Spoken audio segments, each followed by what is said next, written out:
I'm going to warn you right off the bat, this video contains spoilers for the recently released Steel Rain DLC questline for Fallout 76, so retreat now if you wish to avoid spoilers. With that out of the way, let's proceed. Dr. Edgar Blackburn is an independent scientist and researcher operating in Appalachia. Blackburn worked as a research scientist before the Great War, and was trained in multiple specialties. As he was fortunate enough to survive the bombs dropping, he decided to continue his research, despite the conditions, and instead focus his efforts on the health and people of Appalachia. He is mostly interested in diseases and viruses present in the region, as many of its residents have been over-reliant on folk remedies and makeshift medicines.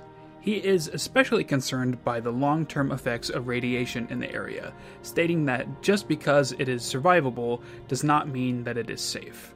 He prefers to work in solitude, and although he has more appreciation for the hygiene standards of Foundation over the Crater, he remains independent in his scientific pursuits. Dr. Blackburn freely admits that his social skills are not the best, and although he attempts to remain professional, he recognizes that he can be rather unthinkingly brusque. As the Brotherhood returned to Appalachia, led by the 1st Expeditionary Force, Dr. Blackburn heard they possessed advanced technology. Interested, he traveled to Fort Atlas to see if an arrangement could be made with the group, as his research occasionally requires items that would be hard to obtain through normal scavenging and bartering. However, upon arrival, Blackburn saw that the Brotherhood was less organized than he expected, and theorized that their own technological needs likely outweighed his own. During the events of the Steel Rain questline, it would gradually be revealed that Blackburn was an employee of Westtech before the Great War, and is the culprit behind several disappearances in Appalachia, capturing wastelanders to be human test subjects in a revival of his scientific work. Blackburn hopes to undo Westtech's creation of the supermutants and reinvent humanity using FEV, no matter the cost. Dr. Blackburn would eventually contract the services of the Hellcat Mercenary Company in order to capture involuntary test subjects. The Hellcat Company would target both raider groups and the caravans of the Blue Ridge Caravan Company. Notably, they capture an entire group in the Bish Pipeline facility east of Harper's Ferry. Blackburn took multiple trips with the Blue Ridge Caravan Company to scope them out. Then the Hellcats hit the caravan when it was stuck and hunkered down due to a radstorm. The single guard with them was no match for the Hellcats. Dr. Blackburn would eventually head to Vault 96 to use it as a testing facility for his FEV project. Here are some of his audio test logs. Research Log, Dr. Edgar Blackburn. Number 1. Under any other circumstance, it would feel foolish to begin recording these before my work has even meaningfully begun. I developed this habit during my graduate studies, a tool helping me as much to retain my insights as to preserve my failures. Here, when nothing about what I am to undertake is normal, I break with tradition and start these logs now. Posterity requires this moment be kept. What I am about to do will almost assuredly make of me a villain in the eyes of many. My work is distasteful and must be conducted in secret. Here, for whatever person may one day hear this, I say for the record that what I will do, I do out of love, an unselfish love that knows no rest. Not for a person. No cliched deceased spouse or lost child motivates me. Humanity is my love, though none would accuse me of excess sentiment. We are a species tormented by the ravages of the Great War, reduced to vermin eking out an existence in the rubble of the world that was. The mistakes of my past are writ on the face of every survivor, living in fear of the mutated horrors that stalk the wasteland. I can correct this. I must. We are not meant to live like this.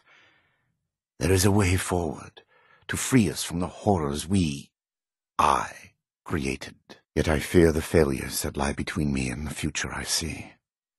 They will be many, and they will cause a great deal of pain before I am done. The sins of Westtech must be undone. The price will be extreme, but it must be paid. If my life is included in that price, I will pay it gladly. I record this log not to seek forgiveness. I neither deserve nor require it. I ask only that you, my hypothetical listener, know that the things to come are not the product of ill intent or a sadistic mania. One day, good will come of the evil I am set to do. I hope that you are there to see it and understand. End log. Research log, Dr. Edgar Blackburn, number 5. The creators of the forced evolutionary virus were idiots savant. They saw weapons, soldiers to win a war that would end almost as soon as it began. They had discovered a means by which we could seize the reins of human evolution, and all they could envision was more efficient death. My colleagues at West Tech were likewise fools. They made the virus a plaything in Huntersville, their ant farm, shaking it to watch them scurry. The FEV was never meant to create abominations. At its core is something wondrous and hopeful. I will free it from what they made of it. Humanity will have the future it should have had, and a better human will build that world, free from fear. End log. Research log, Dr. Edgar Blackburn, number 13. Whatever the prior occupants of this vault may have done, I must thank them, especially Chief Engineer Dr. Memling. The good doctor, while a respectable scientist in his own right, had the classic engineer's idiosyncratic approach to maintenance. His additions to the vault reactor and electrical subsystems provide me with ample points of connection to directly access mains power. Between this and certain defects in reactor shielding, I have invaluable resources for my research. My first attempts in this area are more disappointing, however. Lacking Memling's expertise, my electrical impedance tests failed dramatically. The unintentional discovery of a new method of rapidly cooking a mole rat fails even in that regard. Mole rat exposed to several thousand volts at significant amperage does not make for an appetizing sight. Nonetheless, these results are duly recorded, and I believe my understanding of the system is sufficient to produce more useful results in the future. End log. Research log, Dr. Edgar Blackburn, number 17. I am no longer alone in this endeavor.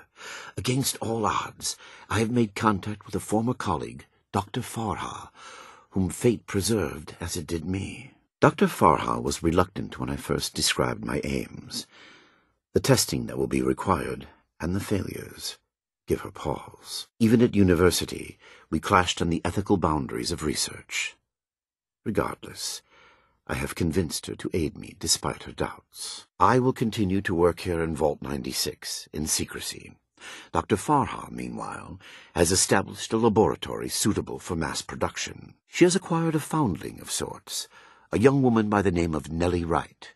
She seems something of a prodigy. I believe it was Miss Wright's enthusiastic support of my ideas that convinced Dr. Farha to acquiesce to my request for aid.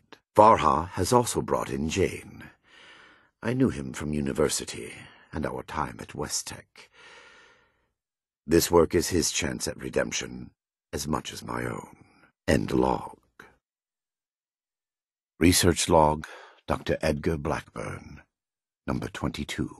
In retrospect, my enthusiasm for the cryogenically preserved specimens in the vault was excessive, if not actually misplaced. I am down to the last 4 viable test subjects. Further research is at an impasse, unless I move to human subjects. Obtaining volunteers will be impossible. The necessary experimentation to even approach a functional result will be unavoidably fatal to some. I will have to take extreme measures to obtain subjects. Thousands, perhaps millions of lives will be saved. Utility trumps sentimentality. End log.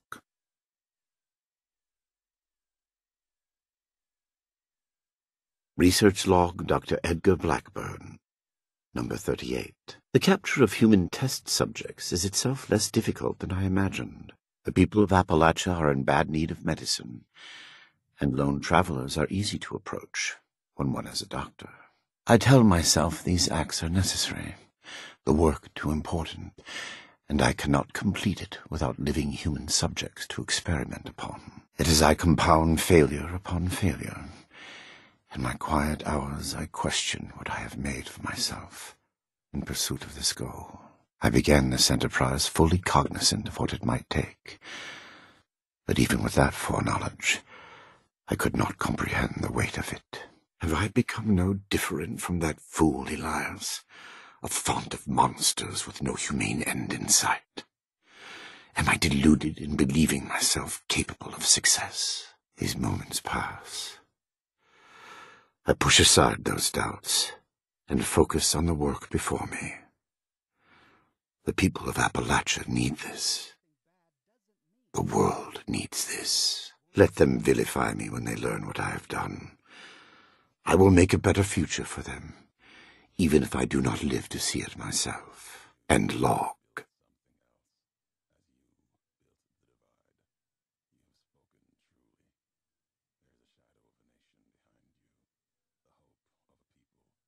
Research log, Dr. Edgar Blackburn, number 57.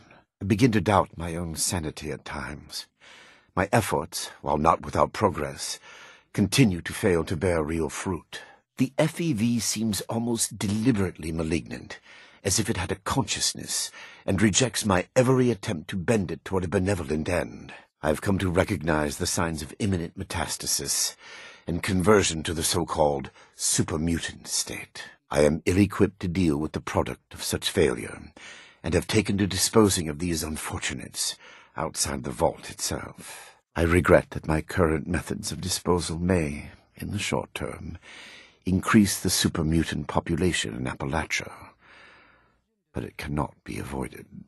End log.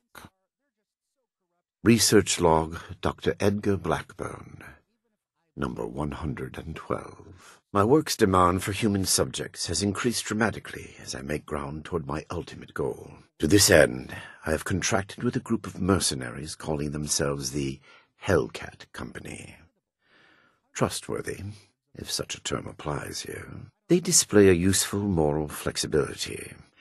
They do not question the nature of my work or my need for human subjects, and I do not illuminate them. Already they have begun acquiring new subjects at a far greater pace than I could, and a contingent remained to guard the vault itself. I must be careful. A mercenary is only as loyal as their pay, after all. My control of the vault security systems keeps them in check. For now. End log. Research log, Dr. Edgar Blackburn, number 148. I can feel the end approaching. The equations fall into place, and I can see the shape of it, the perfected FEV, even in my restless dreams. That vision of the goal is the only succor now. What I have done to reach it can never be washed away. I have been right, but that is small comfort. I give them numbers now, and try not to listen when they speak to me, pleading. I prefer to sedate them when removing them from their holding cells. Unconscious, they cannot weep or stare accusingly at me. I cannot make them understand that we are alike part of a greater destiny. They think me inhuman, uncaring. I know I would be no different were our roles reversed. I do not blame them for hating me. I lie in my cot at night and see their faces. I remember them all, and wait for sleep to carry me to the visions of when I can finally stop. Final candidate number 3 is ready for verification. I am within 2, perhaps 3 iterations of success. Will I be able to sleep untroubled when this is over? Or will punishment for what I have done be a mercy, freeing me from its memory? End log. Eventually, after being captured by the Brotherhood of Steel, he would divulge that he and his colleagues are prepared to release a modified FEV strain in order to attempt to cure the wasteland of diseases. After being escorted to the West Tech facility, Blackburn would attempt to prove his research's success by dosing himself with the strain of FEV. He entered a large cylindrical test chamber, is then immersed in reactive green FEV, then bursts from the test chamber as a behemoth mass of flesh. Writhing in pain, he must have realized his folly, before being completely annihilated by some prick with a BE laser. The fate of his colleagues remained up to the Brotherhood of Steel and the residents of Vault 76, but it's safe to say that Dr. Blackburn's quest to purify the wasteland of illness has thankfully failed. If you enjoyed this video, please consider giving it a like and subscribing for more. If you do, you can easily cheese a boss fight. If you don't, you might fall into a vat of FEV.